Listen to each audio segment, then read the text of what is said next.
Boa tarde para todo mundo. Já estamos iniciando agora mais uma Quinta no Quital. É uma ação do nosso projeto Vivências Interdisciplinares em Direitos Socioambientais. O Quital Ambiental é uma ação que tem o objetivo de fazer a disseminação de ideias sobre sustentabilidade. Falarmos sobre tudo aquilo que pode influenciar na nossa vida, no que diz respeito à proteção do ambiente, proteção da sociedade. E hoje a gente vai falar a respeito de uma coisa muito importante, que é sobre privacidade, que é um direito fundamental, reconhecido pela Constituição e por leis infraconstitucionais.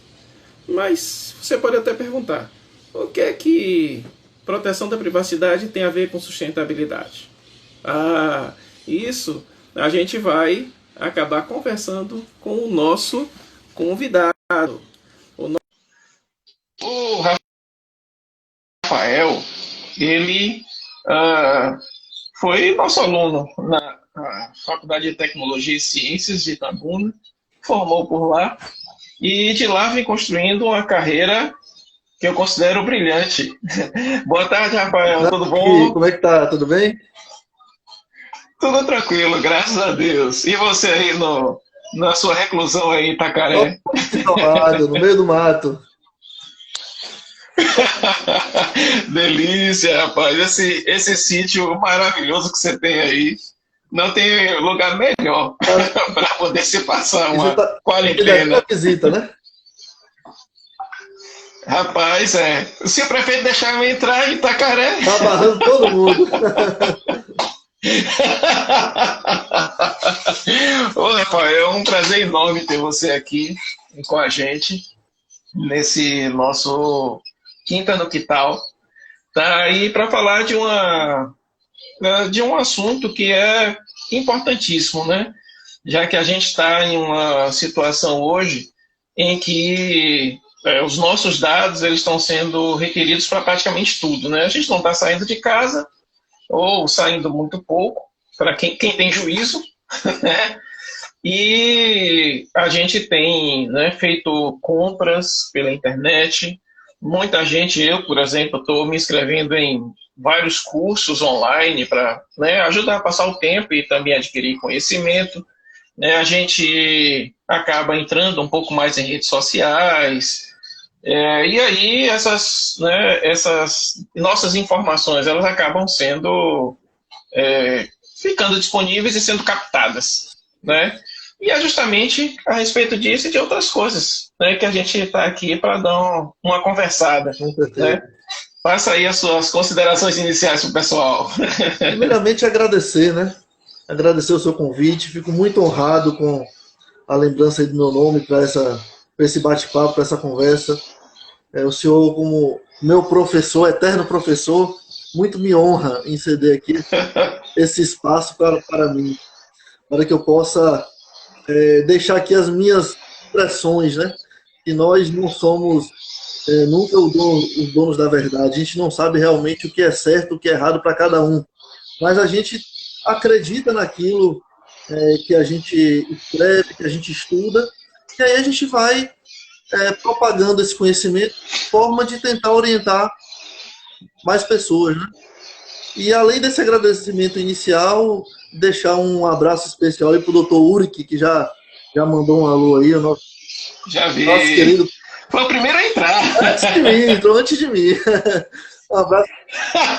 Um abraço também especial, que acabou de entrar aí a doutora Rosângela Tremel, que é lá de Santa Catarina, editora-chefe da revista Unisul, de Fato e Direito, uma revista muito, muito interessante. Bom. Inclusive o senhor aí como mestre. Bem-vinda, doutora. Como mestre e doutor, já fica aí a indicação da revista para levar os seus artigos. Que bom, que bom, que bom. Doutora Helena Martins também está aqui, ó. Eu estou vendo, foi uma das primeiras a entrar. Então, Gui, a consideração inicial que eu faço, na verdade, é mais para chamar a atenção para qual é o verdadeiro problema de pano de fundo, antes da gente ir realmente para as mais técnicas. Né? A gente vai falar de forma mais simples possível, mas são questões técnicas. Mas antes disso, é importante que a gente fale sobre a repercussão dessa tal privacidade, né? Para usar o que tal, né? Essa tal privacidade. Então, quando a gente pensa aí, por exemplo, a bola da vez agora foi o vazamento de uma receita médica, né? De um camarada aí. Eu vi na sua página. Um camarada famoso.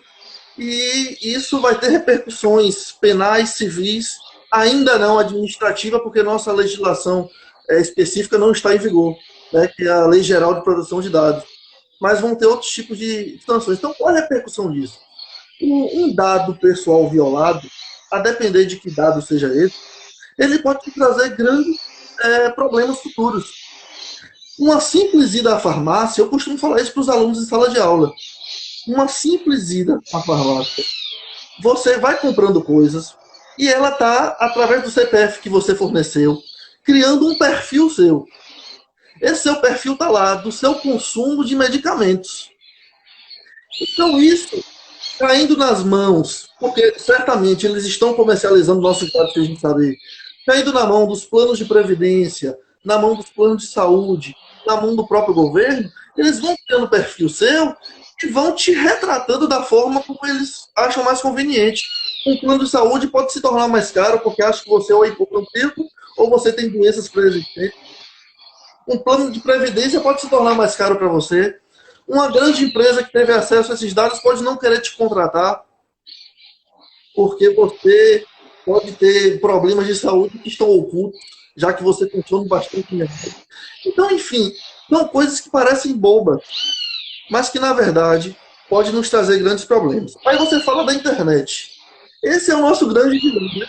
Hoje, se você, com uma simples pesquisa que você faz na internet, vai aparecer uma chuva de ofertas para você.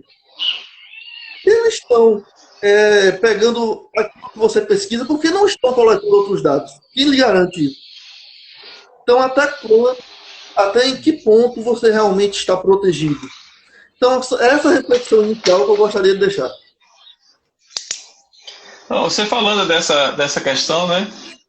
Eu estava, claro, olhando um pouquinho, dando uma pesquisada nessa nossa conversa, e de repente eu me lembrei de um livro, ou de um dos filmes da série Vingadores. Não me recordo se foi o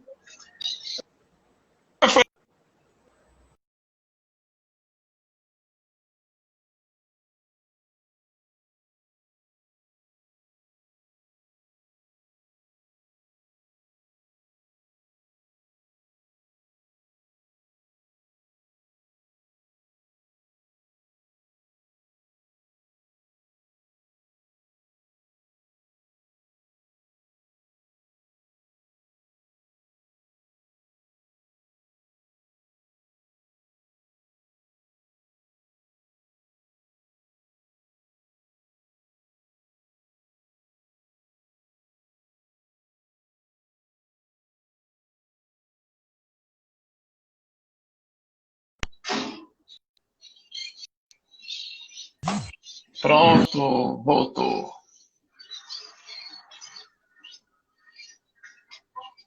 Alô? Pronto, eu acho que foi a minha. Você estava falando dos Vingadores. Acho que foi a minha Quando você estava internet. falando dos Vingadores, entrou a imagem, eu não te ouvi mais. Eu fiquei sem saber se era minha ou se era sua. Eu acho que foi a minha, porque eu não estava recebendo nada Ah, aqui. pronto. Né? Mas vamos lá. E aí, veja só, eu me lembrei, se eu não me engano, foi Era de Ultron. Sim. E que tinha lá, e eles falavam de um algoritmo e tal e tal. E depois teve uma sequência que mostrava alguma coisa deles fazerem, né, aquelas máquinas voadoras deles com o objetivo de matar as pessoas que eles entendiam que tinha algum tipo de desvio. Sério. Né? E aí, rapaz, essas coisas de repente começam a fazer a gente tremer de medo. Né? É claro que a gente está falando de filme, né, de ficção científica, mas onde é que fica a ficção científica e o limite da realidade. Né? Claro que com a tecnologia que a gente tem, pelo menos num momento próximo, dificilmente a gente vai ter aquela parafernália dos Vingadores. Mas até onde também nós não estamos sendo monitorados por órgãos de governo, ou mesmo pela iniciativa privada, para tomada de decisões. Né? Como você falou, a gente entra em um aplicativo qualquer, você olha lá uma marca qualquer de calça, aí você volta para a rede social e começa a chover propaganda de calças e outras roupas que podem, de alguma forma, se encaixar no seu perfil. Né? Aí você tem também na concessão de crédito, começaram a tirar a negativação do SPC e colocar agora a positivação, cadastro positivado, sim, que é tomado com base em quê? Em um perfil de pagamentos e compras. E a gente também sempre, até hoje eu recebo, ontem mesmo eu recebi uma ligação de um banco me oferecendo cartão de crédito, não sei o que e tal. Né? Então, onde é que a gente vai parar com isso, Rafael? Eu acho que não vai parar. Eu acho que vai só piorar. Eu não vejo muita perspectiva boa para isso, não. Mas tudo bem. A coisa é tão louca, está tão sem sentido. O próprio governo brasileiro está prestes a aprovar um cadastro do cidadão. Esse cadastro, os itens que vão estar lá de cada um de nós, prevê até a forma de andar, a forma de se expressar. Então, uma câmera ela vai conseguir te localizar em qualquer lugar. Hoje já tem o reconhecimento facial, né? E ainda vai vir através do gesto, das formas e tudo mais. Então, sinceramente, não sei. Mas qual antes especificamente de entrar nesses detalhes, qual é o pano de fundo de tudo isso? Que é o que eu trabalho especificamente. É a proteção dos direitos constitucionais.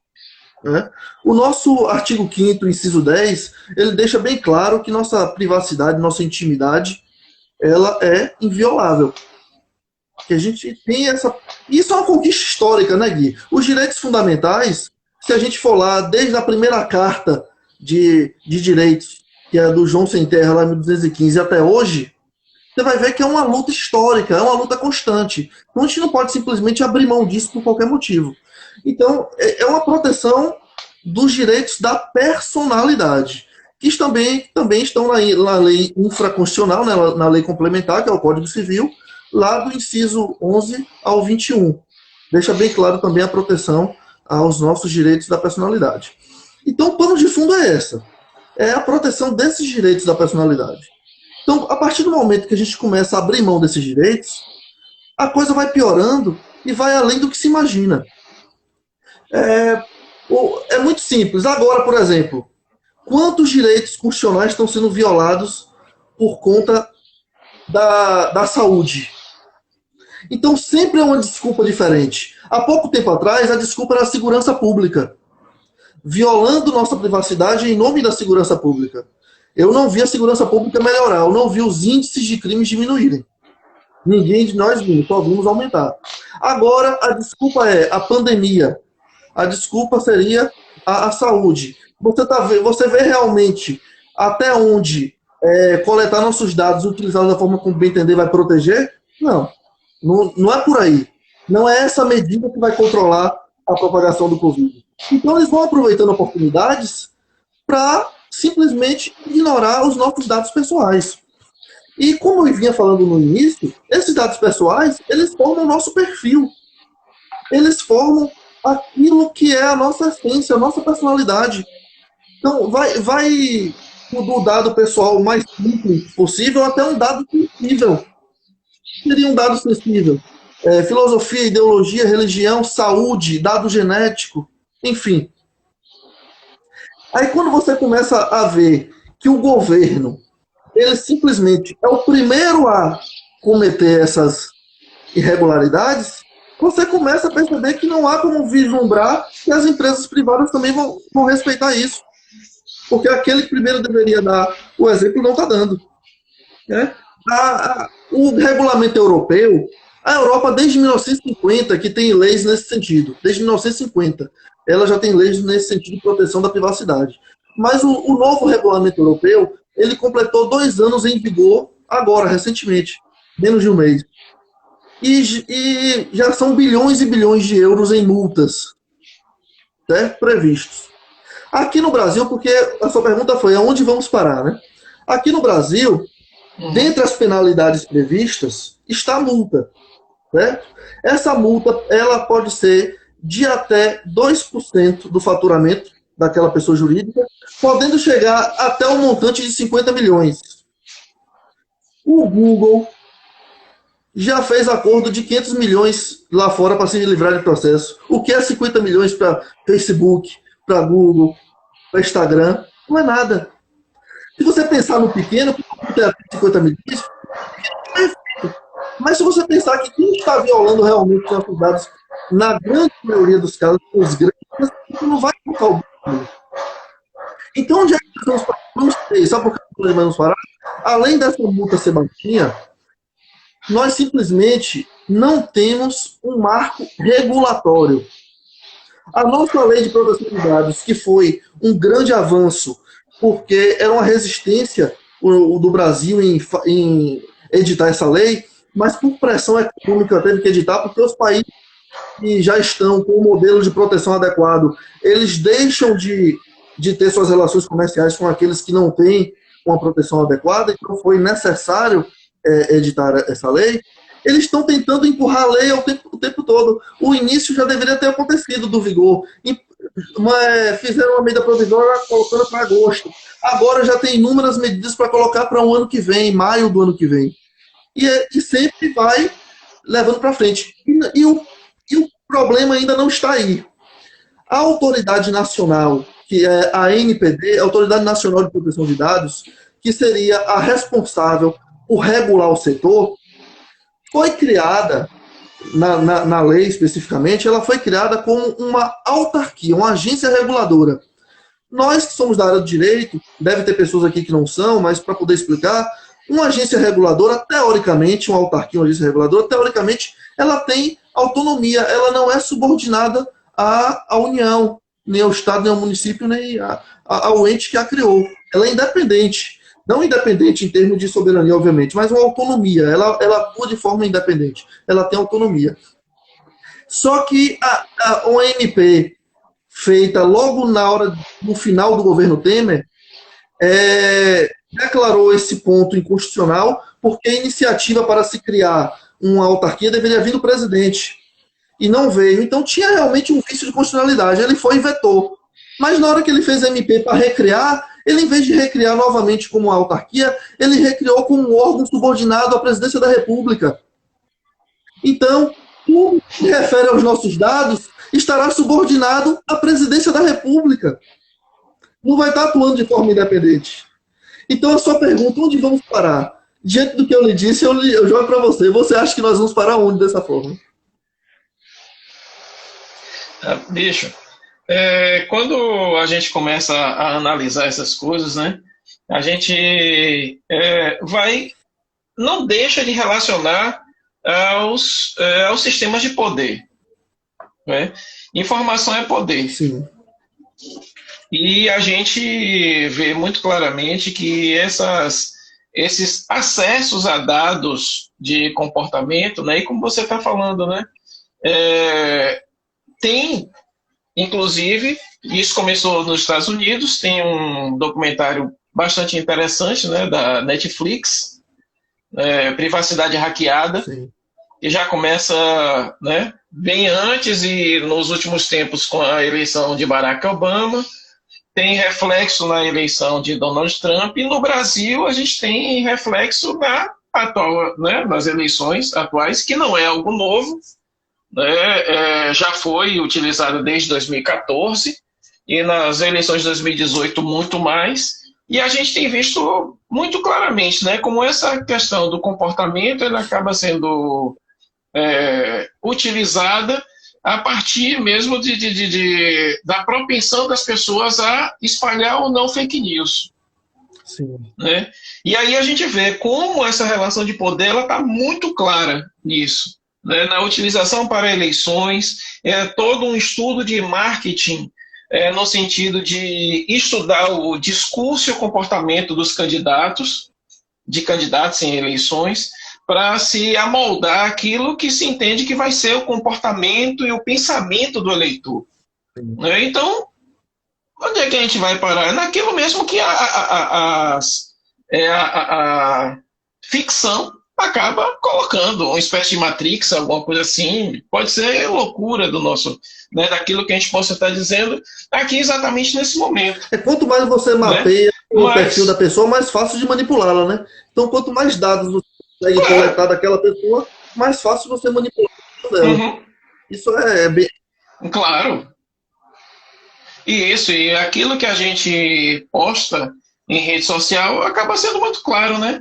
Então você tem, hoje, com a tecnologia do algoritmo, você tem claramente como perceber, como mapear o que a pessoa posta, o que a pessoa curte, o que ela compartilha. Agora mesmo, com a gente ficou muito mais claro que tem como mapear exatamente onde a pessoa está andando, né? Ou seja, aí você já sabe quais são os lugares que a pessoa frequenta ou costuma frequentar, né? Então, quando a gente verifica, né, a situação que nós estamos vivendo, nós hoje vivemos quase que completamente sem privacidade. Né? Que se fala de privacidade especificamente, está muito mais hoje preocupada não na proteção no que diz respeito a conseguir os dados, mas a questão da divulgação dos dados. Sim. Porque, você... E quem é que se preocupa? Quem é que se preocupa, por exemplo, em ler política de privacidade de qualquer... Eu não leio. Ninguém, nem eu. Ali está um contrato e ninguém se atenta para isso. Né? E mesmo quem se atenta, como nós, que temos a preocupação, temos a formação, quando a gente olha para aquele negócio, daquelas letras pequenas e o tamanho daqueles documentos, e ainda a gente levando em conta que é quase que um contrato de adesão, né? Verdade. Aliás, quase não. É um contrato. É um contrato de adesão. Sim. Esse é o grande problema. Você só vai ter acesso ao serviço se você aceitar. Senão você não tem acesso. Então, acaba que nem acabam aceitando, né? Isso. E claro, para aquelas pessoas que não são da área de direito, quando a gente fala em contrato de adesão, são aqueles contratos fechados, que ou você aceita ou você não aceita. Né? Sempre que você vai fazer um financiamento, por exemplo, e que você vai ter que assinar alguma coisa com o banco ou com o cartão de crédito, ele já vem todo fechadinho, cabe a você só aceitar ou não aceitar. Né? E você só tem acesso ao serviço se você aceitar. Tá? É isso para você que não é da área do direito, para você entender o que a gente está falando aqui. Pegando o gancho da sua fala, qual seria a privacidade que, inclusive, eu defendo em um dos meus livros, né? O livro que eu falo sobre a autodeterminação informativa. Isso, eu ia falar dele. Quando eu estava conversando essa semana com o professor Leandro Coelho, ele falou assim, quando você começou a falar sobre esse assunto, eu subestimei. Eu falei, Léo, não é só você. Eu me sentia como um maluco, aquele doidinho da praça que fica lendo a Bíblia na praça, ninguém dá atenção a ele.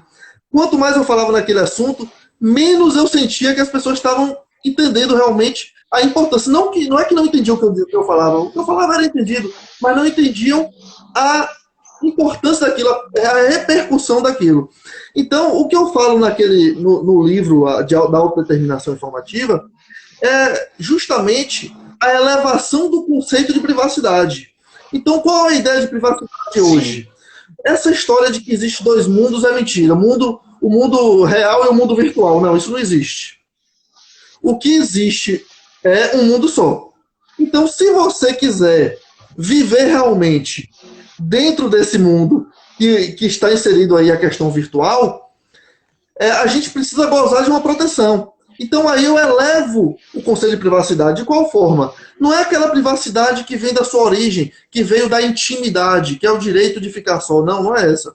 A privacidade hoje é aquela de você poder, inclusive, se expor, como nós dois estamos fazendo aqui agora, mas isso não dá o direito de ninguém utilizar a nossa fala e nossa imagem como bem entender. Nós estamos aqui gravando esse vídeo e vamos deixar disponível para quem quiser ouvir. Né? Inclusive, Rafael, só para o pessoal ficar sabendo, depois que terminarmos essa live, ela vai ficar disponível no IGTV do Quital Ambiental. Então não é só 24 horas não, já fica lá. Não, é isso, agora nós estamos colocando no IGTV. Pronto, se conseguir me mandar, eu já posto cá também. Claro! Sim, pode continuar. Tem uma pergunta ali, ou é um comentário, mas depois eu leio, que se eu mexer aqui, eu faço besteira. Então vamos lá. Léo tá aqui comentando. Como você acha que está sendo blindado quando adere ao Instagram e Facebook? Então, daqui a pouco a gente comenta. Então, a privacidade hoje é justamente essa. Se eu coloco uma foto minha na rede social ou um vídeo meu, eu não estou dando direito de a pessoa pegar isso e fazer o que ele bem entender, ele manipular de forma pejorativa, de forma a me prejudicar. Então, o que a gente clama é pela proteção a isso. Porque você querer viver totalmente isolado, essa não é a ideia de privacidade, entendeu, doutor Leandro? Essa não é a ideia de privacidade. Então, quando você adere ao Instagram, ao Facebook, como foi a pergunta dele, você já sabe que você vai ser exposto. Isso é uma rede social, é uma exposição, não tem como fugir disso. Mas a gente quer a proteção necessária para que nossos dados não sejam utilizados da maneira como bem entenderem. Principalmente as questões comerciais, que é o que tem ocorrido. A gente nem fica sabendo. Está sendo altamente lucrativo. A questão da informação, hoje, é a moeda mais valiosa que existe. Né? Nossos dados estão sendo comercializados, está gerando bilhões e bilhões e bilhões, e a gente não está levando essa fatia. Nem um pedacinho. Então, essa é a grande ideia. Então, quando eu coloquei lá o nome do livro, Autodeterminação Informativa, eu lembro que eu recebi, na primeira edição, eu recebi a crítica de um aluno, porque ele disse que o título do livro não era difícil. Certo? Aí, só que, para minha felicidade, foi um dos termos que a Lei Geral de Proteção de Dados colocou. Ela traz vários conceitos, e um desses foi a autodeterminação informativa. E lá deixa bem claro que a autodeterminação informativa é o poder de nós controlarmos os nossos dados. Então, o dado é meu, então eu quero saber o que está acontecendo com ele. Eu tenho o direito de saber o que acontece com ele. Eu tenho o direito de controlar, de consentir ou não o uso dele. De fazer com que quem de forma indevida seja responsabilizado. Isso é autodeterminação informativa. Entende? Outro detalhe também que eu sempre defendi lá no meu livro foi que a autodeterminação informativa fosse inserida na nossa Constituição Federal. Minha defesa no livro é que fosse inserido no inciso 10. No artigo 5º, inciso 10. Que a autodeterminação informativa fosse inserida junto com privacidade, junto com intimidade. Entretanto, não foi assim que eles fizeram. Já existe uma PEC, não foi aprovada ainda nas duas casas, mas já foi aprovada em uma casa, e já seguiu para outra casa para terminar a aprovação, e com certeza vai ser aprovada. A autodeterminação informativa foi inserida no inciso 12 da nossa Constituição. Então, ela, não com esse nome, mas ela fala lá sobre a proteção dos dados pessoais, junto com a proteção telefônica, das comunicações, que está lá no inciso 12. Então é um grande... Vai ser o 12A, não é isso? Eu acho que eles vão editar o próprio 12. Se não me engano, eles vão editar o próprio 12. Não, eu vi alguma coisa, eu acho que era inserir o 12A, uma coisa assim. Mas, bom, não importa o que seja. O que importa é que vai estar no rol dos direitos fundamentais. Até porque tem emendas nesse sentido que eles podem mudar a forma como vai ser inserido. Mas a ideia é essa. Então, reafirmando mais uma vez que é um direito individual fundamental. Que a gente tem direito a essa proteção. Aí a pergunta do doutor Leandro, a gente tem direito a ser blindado. O blindado não é que vai impedir ninguém de coletar nossos dados, porque isso é impossível. Eu não sou da área de informática, eu sou da área jurídica, mas é muito claro que a gente não tem como fugir, não tem como ser blindado totalmente. Eles vão coletar. A gente quer apenas uma garantia de responsabilização para quem estiver violando nossos dados. É essa a garantia que a gente quer. Sim, afinal de contas a gente tem vida social, né, Rafael? Porque às vezes as pessoas vão achando que dados vão ser só o seu CPF, o seu RG, o seu endereço, e não. Né, a sua própria imagem, a própria imagem que você expõe, né, uma mensagem no WhatsApp que você envia, seja escrita, seja, né, por áudio, tudo isso né, são dados que são expostos. E nós estamos nos expondo o tempo todo. Né?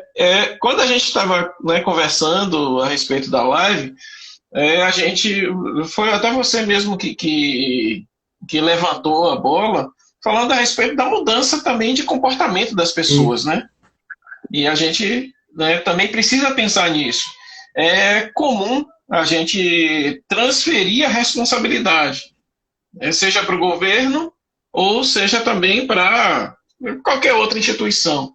Mas, às vezes, a gente também esquece que nós mesmos, muitas vezes, nos expomos sem necessidade. Sim, sim. Né? Ou mesmo deixamos as pistas para que quem quiser acabe ingressando na nossa, né, nessa nossa privacidade para a utilização indevida dos nossos dados, né?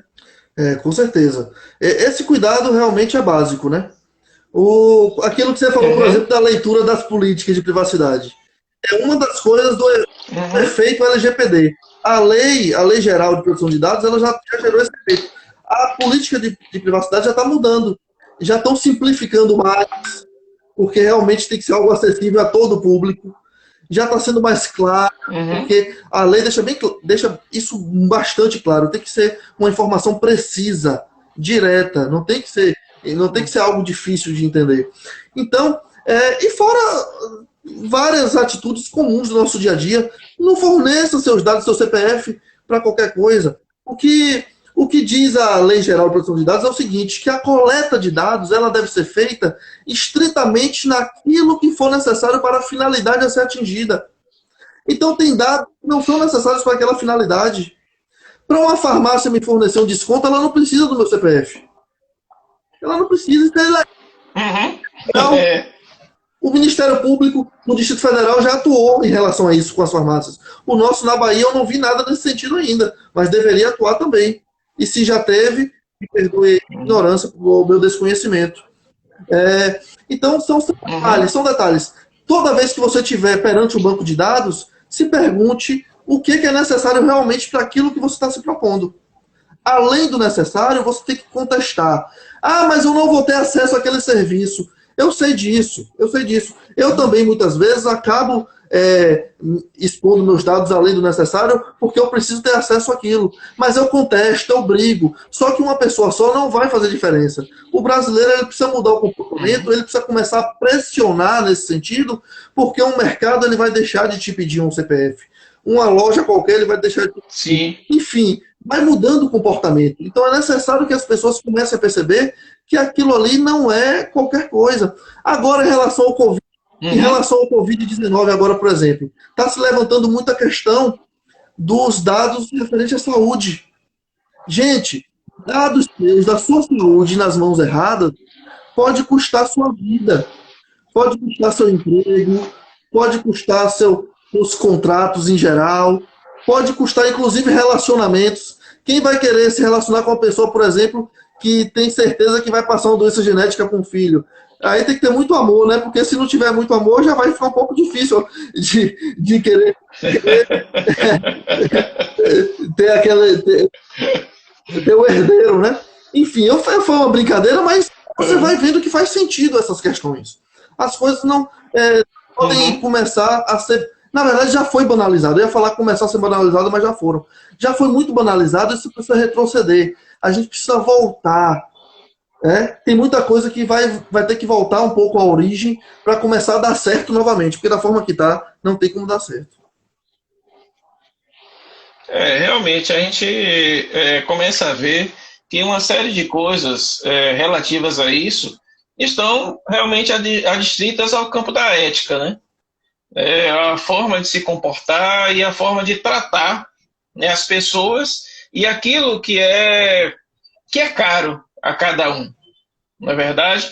Então, quando você tem uma necessidade de uma regulamentação, e aí, claro, a gente está falando aí, né, você está falando especificamente da LGPD, mas quando você chega à necessidade de fazer um marco civil da internet, quando você tem a necessidade de aprovar uma norma específica que fale a respeito da injúria sexual, né? Você vê que realmente nós estamos entrando nós estamos no meio de uma sociedade que tem graves problemas sociais e que precisam ser tratados. Tem um colega nosso, o professor Luiz Bezerra, que ele já falou algumas vezes em reuniões, alguma coisa assim, dizendo, olha, o direito tem uma relação muito estreita com a moral, né, e claro, e resvala para a ética. E claro que a gente sempre espera que esses mecanismos anteriores ao direito eles funcionem.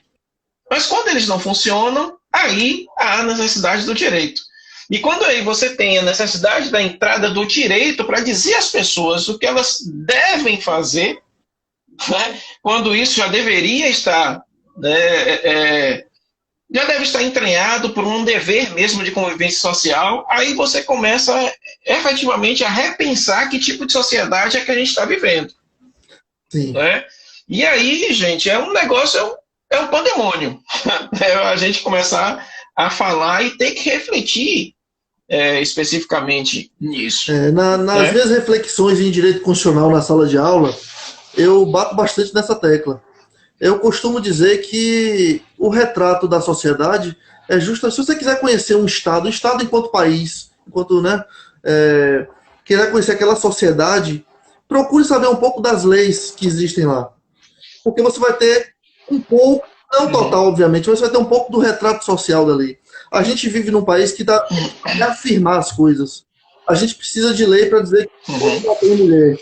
A gente precisa de lei para dizer que o homossexual tem os mesmos direitos do heterossexual. A gente precisa de lei para dizer que as questões ambientais são importantes. Enfim, é um país que a gente precisa estar reafirmando os direitos. Não é dessa forma que acontece? Então, quando a gente começa a pensar nessas questões, a gente vê realmente que a nossa sociedade ela precisa dessa questão da repressão. Infelizmente, a gente não tem como fugir disso. E, com certeza, é fruto da ausência ou da falta, ou o que quer que seja, né, da moral, da ética, enfim. Principalmente aquela moral kantiana, né? Principalmente. Sim, sim. E aí, veja só, a gente tem aí essa questão toda, né? Nessa busca que o nosso sistema normativo, né, tem realizado no que diz respeito à proteção da intimidade das pessoas no campo cibernético. Toda essa estruturação de um sistema de proteção, né, administrativo, civil, penal. Rapaz, realmente, o trabalho que se tem todos os dias para combater vírus que são disseminados, combater a atuação dos crackers, é um negócio, quanto dinheiro, não digo desperdiçado, né? Aliás, vamos colocar esse termo, desperdiçado no sentido de que você precisa investir esse dinheiro, um dinheiro que poderia ser investido em outras áreas da sociedade, saúde, segurança, sejam lá quais forem, e você precisa o tempo todo investir em sistemas caríssimos, profissionais que também custam caro o seu trabalho, para investir em sistemas de segurança. É verdade. Aí você vê todos, tanto na iniciativa privada, quanto no poder público, quanto não é colocado para você conseguir proteger minimamente os dados ali existentes em quaisquer banco de dados. A gente precisa, na verdade, de mais interdisciplinariedade. A gente vê muitas leis aí sendo feitas a toque de caixa. Por exemplo, você falou primeiro de um aí que me remeteu à Lei Carolina Dickmann. Quando a lei foi feita, foi totalmente a toque de caixa para dar uma resposta social, porque era uma famosa e aquilo estava repercutindo. Só que tem absurdos na lei, como, por exemplo, a violação de um dispositivo só vai ser crime se for quebrando a segurança. Se não for quebrando a segurança, não é crime. Então, se você não tem senha, no seu celular, por exemplo, você já não está ali. Se alguém violar a sua privacidade, já não vai se inserir ali na Carolina Dickmann. É um absurdo. O Marco Civil também acabou não se prestando aquilo que foi intencionado, né, na sua edição. Por exemplo, teve vários juízes aí, baseado no Marco Civil, solicitando quebra de sigilo do WhatsApp e não deu em nada. Então, uma lei que... Então, minha esperança é que com a LGPD isso não aconteça, porque já foi uma lei mais elaborada. Entretanto, é como eu disse no início, só a lei não adianta, a gente precisa de uma autoridade nacional de proteção de dados realmente fortalecida para que isso realmente venha. Gui, é uma coisa muito simples, muito simples. Olha bem, eu repostei isso no Facebook há pouco tempo. Eu postei há 2 anos e agora, essa semana, eu repostei. A faculdade que eu fiz o meu mestrado e atualmente eu faço meu doutorado em Portugal, ela me mandou um e-mail para confirmar se podia continuar me mandando e-mail. Me perguntando se podia. Por quê? Porque senão ela vai responder perante a autoridade nacional de lá. Se ela começar a mandar e-mail sem autorização. Então são coisas simples que o Brasil não respeita nada. Então, se a gente não tiver uma autoridade realmente fortalecida, não vai dar em nada. E quando eu falo da interdisciplinariedade, é que o jurídico, ele é a menor parte desse sistema. Nós do direito somos a menor parte. O meu estudo dos direitos fundamentais é um quase nada nesse sistema. A gente precisa reunir o pessoal de tecnologia. Eu vejo juízes dando decisões aí absurdas, porque não procuram um perito técnico da área para que venha fazer um auxílio ali, né? O amigo da corte ali para ajudar nas decisões. Então, o pessoal de tecnologia, eles que estão com a faca e o queijo na mão nesse momento. É eles que estão na crista da onda, né? A gente depende, inclusive surgindo novas profissões. A Lei Geral de Proteção de Dados, ela fala no DPO, né? Já foi um termo importado aí, que eu detesto os termos em inglês, mas não tenho como fugir deles também. E é justamente aquela pessoa que vai ficar encarregada de intermediar entre as empresas e a Autoridade Nacional de Proteção de Dados, aquela pessoa que vai ser a parte técnica ali dentro da empresa. Então, é uma pessoa que tem que ter um conhecimento interdisciplinar muito bom, muito grande. Então, a gente está vivendo essa era. Para dar certo, a gente vai precisar unir todos esses conceitos e fortalecer essa autoridade nacional que até agora sequer existe na prática. Ela foi editada através de medida provisória, mas nem sinais de realmente de começar a execução do seu serviço.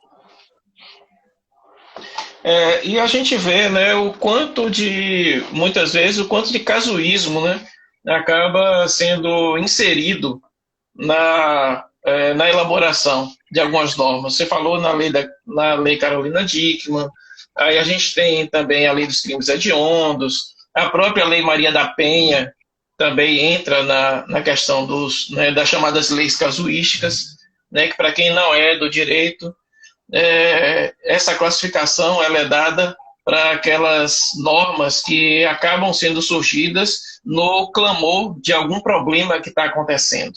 Né? Então, a gente tem esse grave problema no Brasil, de muitas vezes ter leis que surgem para tudo quanto é campo, simplesmente porque está ocorrendo um determinado problema e existe um clamor popular para que essas leis surjam, ou no caso da Maria da Penha, uma condenação, né, do Brasil no Tribunal Internacional, obrigando o Brasil a tomar algum tipo de medida em relação à violência doméstica. Né?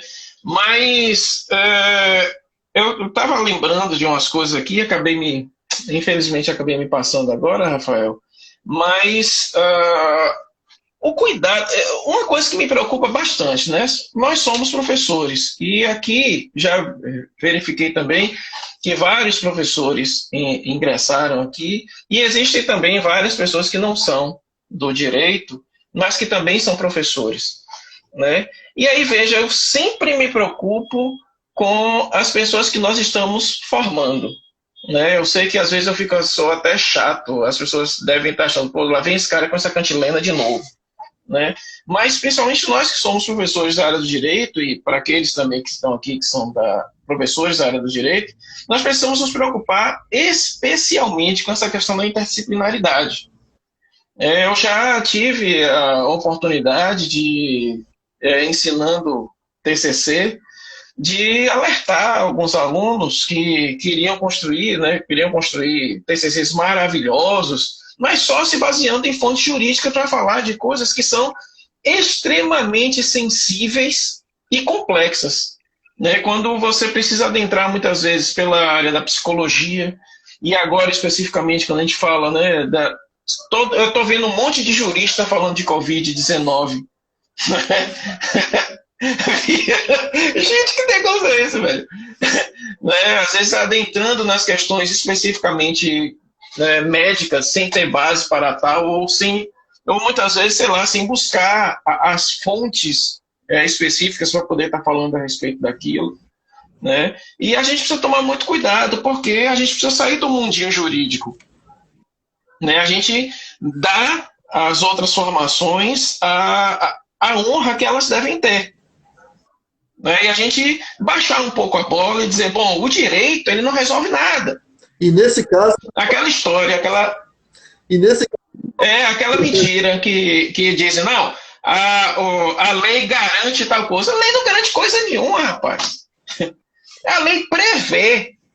E aí as pessoas esquecem aquela aula básica lá de introdução ao estudo do direito, né? De que o direito é a ciência do dever ser, que toda norma, ao ser editada, ela aspira a ser realidade da vida social. Né? E aí você vê, se a norma... aí vem, né, aquela comparação a respeito das diversas leis. Né? Leis naturais, leis sociais, normas jurídicas. E aí as pessoas esquecem disso e muitas vezes acham que o direito vai em uma caneta, vai resolver as coisas, quando na realidade não resolve. Exatamente.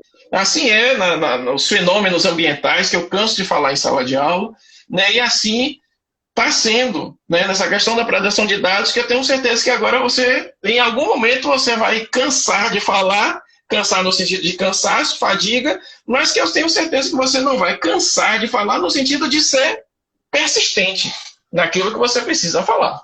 É verdade, é verdade. E falando um pouco dessa questão a lei não... às vezes uma soft law, lembra da soft law? Lembro! Ó, jabá! Exatamente. Às vezes uma soft law que seriam aquelas normas quase direito, né? Não seriam as normas jurídicas, né? Seriam normas mais leves, sem esse caráter repressivo, elas acabam funcionando muito mais justamente por isso, porque elas acabam partindo para a questão mais de conscientização, para a questão mais de agregação. Quando eu estava falando das penalidades, por exemplo, da LGPD, uma das penalidades previstas é a divulgação da violação cometida pelaquela pessoa física ou jurídica. Eu acho que isso aí vai ser muito mais efetivo do que a própria multa. Tem empresas que a multa não resolve. Juridicamente a gente sabe disso, que elas preferem pagar e continuar no ilícito, né? Elas preferem pagar ali a indenização e continuar no ilícito, porque é muito mais lucrativo para elas. Então, tem uma das penalidades previstas na LGPD que fala em toda vez que tiver uma violação dos dados pessoais, isso tem que ser publicado, as pessoas têm que saberem que aquela empresa violou. Eu creio que uma penalidade dessa foi muito feliz em se colocar, porque faz muito mais efeito do que a suspensão de uma atividade, por exemplo, que é outra penalidade prevista, ou da própria multa. Então, eu espero que a gente tenha aí muitas empresas sendo expostas, e realmente elas caiam na mídia como violadoras dos dados pessoais, para a partir daí a gente começar a ter uma esperança que as pessoas acordem realmente para relevância do problema, né? Sim. A Bárbara Magali, ela é de lá de Cruz das Almas, lá do Recôncavo. Ela tá perguntando aqui, professor Rafael, boa tarde. Como nós, cidadãos leigos, ela não é da área de direito, eu sei, podemos proteger nossos dados de uma maneira mais prática, cotidiana, além das configurações de privacidade? Bem, hoje em dia, a gente não, como eu estava falando no início, a gente não tem muito recurso para isso, não. Além das configurações de privacidade, é você realmente se preservar. Infelizmente, no momento é isso, é preservação. Porque, juridicamente, o que a gente pode fazer seria um processo indenizatório contra aquela pessoa que violou seus dados. Seja um processo civil, né, de indenização, ou também criminal, a depender do tipo de dano que ele tenha te causado.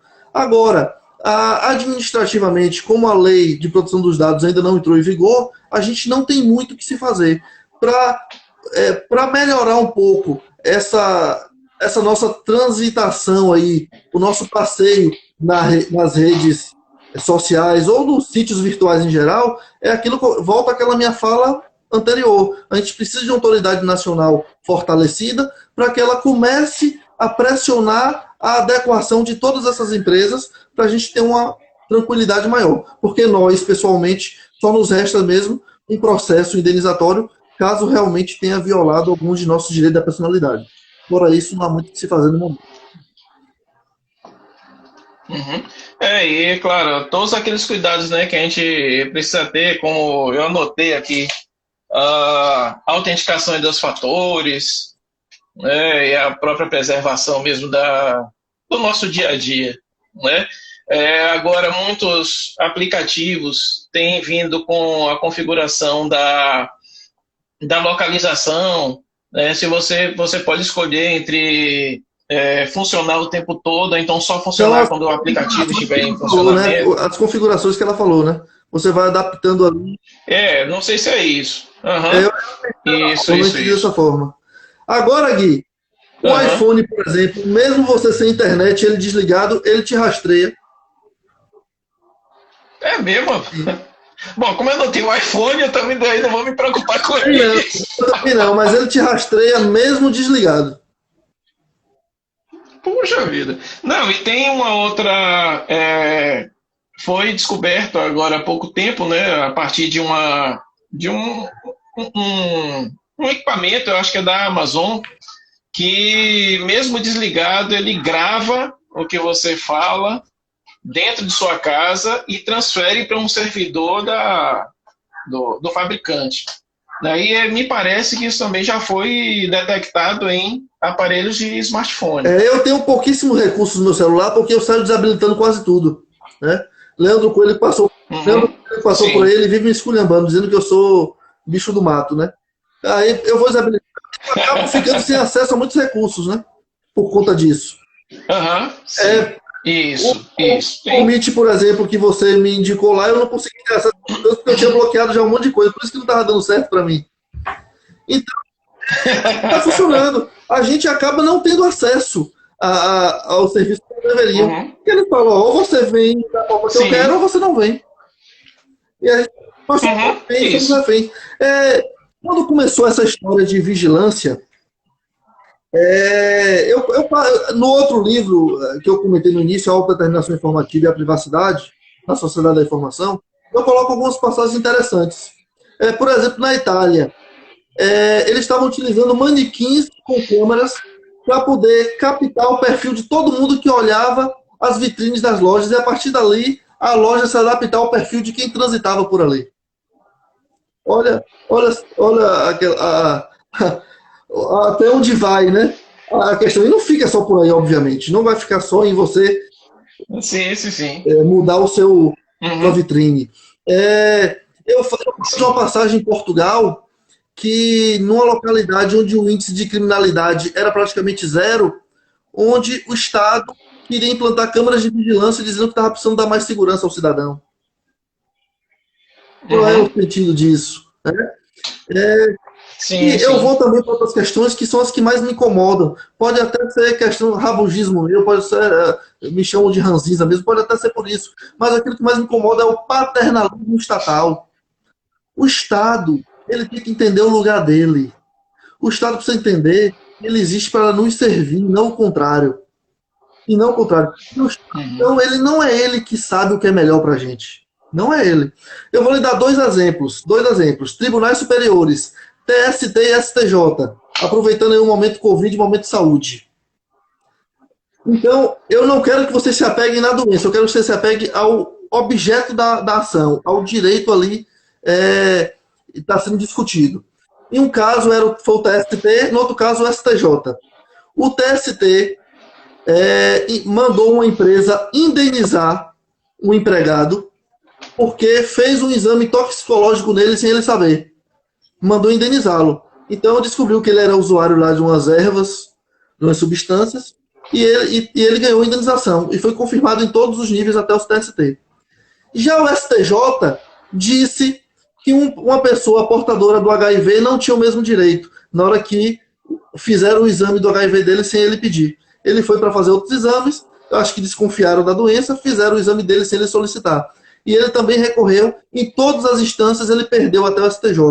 Bem, pode ou não pode violar?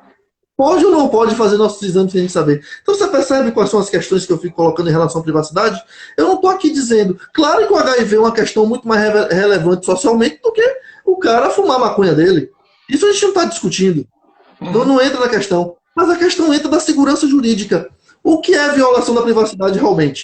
Então quer dizer que a violação da privacidade agora a gente vai começar a relativizar? Ah, não, aqui pode violar, aqui não pode, aqui não pode. Não, isso é muito perigoso. É o que está acontecendo agora em relação ao Covid. Quantas e quantas normas estão sendo tomadas pelo Executivo sem lei? Sem lei. Eu não estou dizendo que não tenha que ter as medidas, mas eles não estão se dando ao trabalho de fazer na técnica correta. É isso que não está acontecendo. Uhum. É como o mais clássico de... É a defesa do Estado Democrático de Direito, né? O mais clássico de todos é o direito de locomoção, né? Que os próprios tribunais superiores estão referendando, o prefeito pode fazer, o governador pode fazer, estão referendando uma inconstitucionalidade. Então a mesma coisa acontece com nossos dados, com nossa privacidade. Inclusive, a discussão da proteção de dados no STF é interminável. Tem uma discussão mesmo que já era para ter terminado há muito tempo, que é sobre direito ao esquecimento, e também entra nisso aí. Entra na proteção de dados, na nossa conversa, na privacidade, que é a nossa conversa de hoje. O que é o direito de ser esquecido? É justamente quando você quer apagar aquilo que estão falando de você, por algum motivo. A discussão é interminável, o STF até hoje não decidiu isso. Uma coisa que é simples, não é difícil de ser resolvida. Já tem precedentes aí no mundo todo, já tem precedentes no mundo todo te dando os elementos necessários para que você defina uma teoria do direito ao esquecimento. Que eu, inclusive, coloco isso no meu livro. Entende? E o nosso Estado simplesmente ele não se importa em regulamentar e fazer isso realmente ser cumprido, porque ele vai relativizar, ele vai escolher quando deve ser realmente necessário e quando não deve ser necessário. É isso que ele vai fazer. Rafael, meu querido, a gente vai ter que interromper, né? O papo tá muito bom, muito legal, mas a gente só tem 2 minutinhos aí. Pronto. Então eu quero começar ali agradecendo, tá, pela sua disponibilidade, e a gente vai voltar a sentar aqui no Quinta no Quital, tá? Eu espero, tenho certeza que você vai estar disponível em algum momento para a gente e aproveitar quando você não fica famoso, mais famoso do que já é. Eu quero te agradecer de coração pela sua amizade, pela sua consideração, pela sua parceria em todo o tempo, né? A parceria que extrapola a questão acadêmica e vai mesmo para o campo pessoal, uma admiração que eu tenho muito grande por você, que você sabe, né? E eu vou aproveitar aqui que você é famoso e falar ao pessoal, olha, cliquem aí, curtam e sigam o canal, o perfil do Quital Ambiental, porque todas as quintas-feiras, às 17 horas, a gente vai estar com um convidado. Na semana que vem, Alcides Bulhões. Opa! Que vai falar a respeito lá das leis ambientais lá no Baixo Sul. Aproveita para fazer a sua... Gui, eu que te agradeço, é recíproco, você sabe do amor, do carinho, da admiração que eu tenho por você. Eu te agradeço sempre por estar abrindo os espaços para mim, desde o início, está abrindo os espaços. E eu gostaria de deixar um recadinho também. A editora da Universidade Estadual da Paraíba lançou um livro, que eu também sou um dos autores, sou um coautor desse livro, chamado Cibernética Jurídica. O livro está excelente e é um e-book, um download gratuito. Então vão lá no site da editora da Universidade Estadual da Paraíba, do EPB, e baixem o livro. 10 segundos. Internet. Obrigado, viu? Um abração.